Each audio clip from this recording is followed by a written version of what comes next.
Hi, everybody. Welcome back. We're going to run you through a few things that you are going to need, resources that are going to be very helpful to you, that you're going to be using throughout the course of the year. And this will be applicable no matter whose English class you're in, you're going to need these resources. So at this point, you should have already gotten your code and you should have logged into Google Classroom. This is super important for you because this will be our primary learning platform throughout the course of the entire year.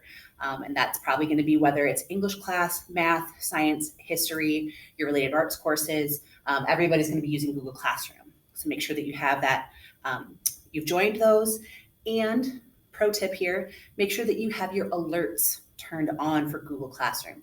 That way you know when your teachers have posted something new, you get work returned to you, your grade gets updated, and you can do that by just toggling that on and off in the settings on your Google Classroom, and it can send an alert right to your email or to your phone.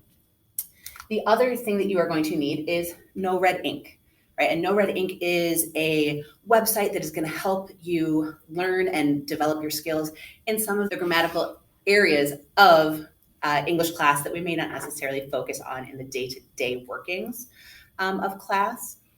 But you'll go through things like, working with pronouns and adjectives and, clauses and even sometimes thesis statements. And that you'll go to www.noredink.com. There should be a link to that. Your teacher's No Red Ink class, and you should do that by using the code that they have provided for you in Google Classroom. Hello, I'm going to take you guys through Kami and Grammarly. Kami enables you to write even collaboratively on a PDF.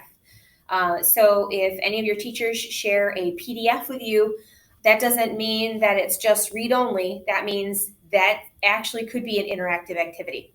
So in order to access Kami, you need to download the Chrome extension. So if you could go ahead and open up Google search engine and type in Kami Chrome extension, that is going to bring you, and your first option is probably going to be the one that you need. You're going to say add to Chrome. I'm going to give you guys a minute right now to do that. You're going to go to Google, and in the search engine, you're going to type in Kami, K-A-M-I, Chrome extension. The first option in Google is going to be the one that you guys want to pick. So go ahead and click on that and add that to Chrome. I'm going to give you guys a few minutes. Okay, and the next one that we're going to talk about is another add-on, and that is for Grammarly. So what we're going to do is we're going to add that shortcut. So we're going to go to our search engine again. We're going to go to Google and we're going to type in Grammarly. And what it's going to do is it's going to allow you to add the shortcut. Now what Grammarly does is it attaches itself to anything that you write. So emails, papers, and what it's going to do is it's going to kind of proofread it for you.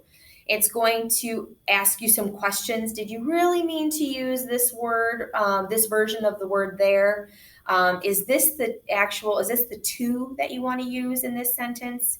And so it's really a nice layer in your own self-peer edit before it ends up going to maybe a peer, somebody else in the class, and definitely before it comes to a teacher. So Grammarly not only will look at your papers, but also any other correspondence that you sent. The other thing I'm going to talk about is a new tool that we're using this year, Edpuzzle. What that does is it's kind of like an interactive video. So we're going to add you to our classroom. So you'll see a bunch of videos that we post on there. The cool thing about Edpuzzle is that as you are watching those videos, we get to create questions for you that you have to answer.